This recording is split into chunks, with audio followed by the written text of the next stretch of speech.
Uzayın derinliklerinde, dünyamızdan yaklaşık 330 milyon kilometre uzakta, şekli bir armuda benzeyen bir asteroid dolanıyor. Bu Bennu. Ama Bennu sıradan bir asteroid değil. O, Güneş sistemimizin oluşumunun sırlarını saklayan bir zaman kapsülü gibi. Peki bu küçük gök cisminin yüzeyinde neler gizli? Bugün, asteroid Bennu'nun yüzey mineralojisinin büyüleyici dünyasına dalacağız. Bennu, çapı yaklaşık 500 metre olan bir asteroid. Yani İstanbul'daki Galata Kulesi'nin boyunun yaklaşık 3 katı büyüklüğünde.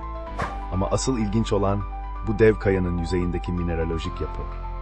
NASA'nın OSIRIS-REx uzay aracı 2018'de Bennu'ya ulaştığında bilim insanları heyecan verici bir keşif yaptı. Bennu'nun yüzeyi beklenenden çok daha karmaşıktı.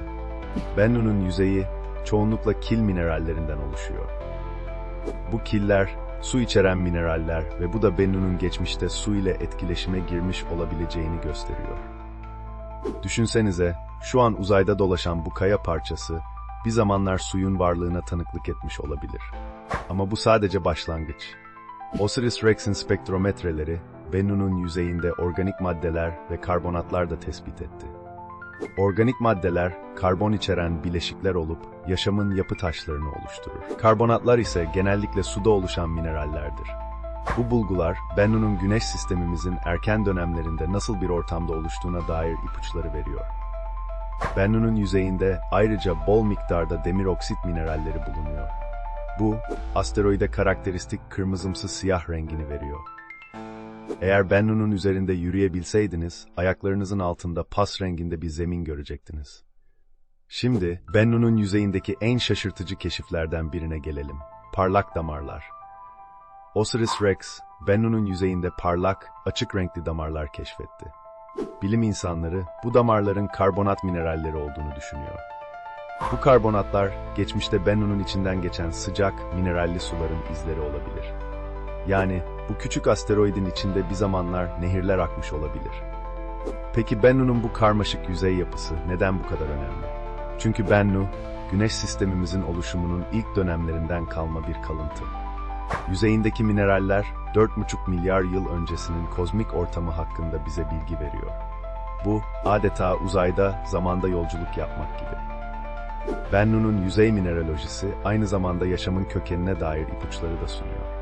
Organik maddelerin ve su ile etkileşime girmiş minerallerin varlığı, yaşamın, yapı taşlarının nasıl oluştuğu ve dağıldığı konusunda bize fikir veriyor.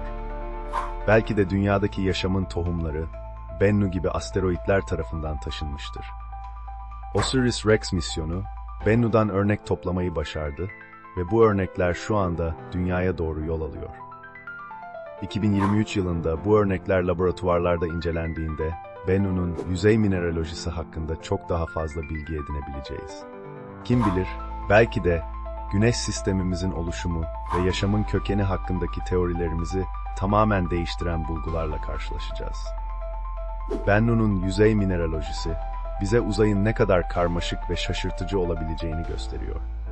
Bir zamanlar sadece uzaktaki bir nokta olan bu asteroid, şimdi bilim insanlarının en heyecan verici araştırma konularından biri haline geldi. Ve bu, uzay araştırmalarının gücünü gösteriyor.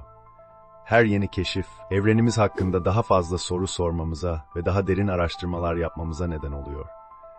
Bennu'nun yüzeyindeki her mineral, her küçük taş parçası, kozmik bir hikaye anlatıyor. Bu hikayeyi okumayı öğrendikçe, sadece uzayı değil, kendi gezegenimizi ve belki de kendi kökenlerimizi daha iyi anlayacağız. Uzayın derinliklerinde dolaşan bu küçük asteroid, belki de en büyük sorularımızın cevaplarını saklıyor.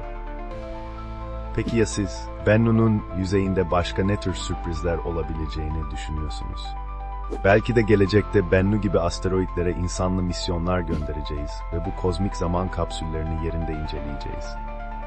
Kim bilir, belki de şu an bir çocuk olan birisi, ileride Bennu'ya ayak basan ilk insan olacak. Uzay, keşfedilmeyi bekleyen sırlarla dolu ve Bennu bu sırların sadece küçük bir parçası. Her yeni keşif bizi evrenin gizemlerini çözmeye bir adım daha yaklaştırıyor. Siz de bu heyecan verici yolculuğun bir parçası olmak ister misiniz? O zaman uzay bilimlerine olan ilginizi canlı tutun ve yeni keşifleri takip etmeye devam edin. Kim bilir, belki de bir gün siz de uzayın sırlarını çözen bilim insanlarından biri olacaksınız.